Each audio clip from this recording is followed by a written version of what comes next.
இரு அழகான குழந்தைகள், அக்காவும் தங்கையும், ஒரு இரவு அவர்கள் கனவில் ஒரு புதிய உலகத்தில் பயணம் செய்கிறார்கள்.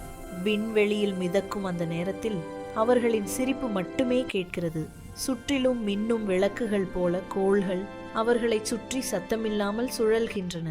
Wow, look at Saturn's rings. They're so sparkly, like diamonds. Let's go explore. அந்த அழகான அமைதியில் அவர்கள் ஆனந்தமாக சிரிக்கிறார்கள், கைகளை ஆட்டி மகிழ்ச்சியை அனுபவிக்கிறார்கள். இது ஒரு கனவோ அல்லது ஒரு சிறு மனதின் பெரிய ஆசையோ?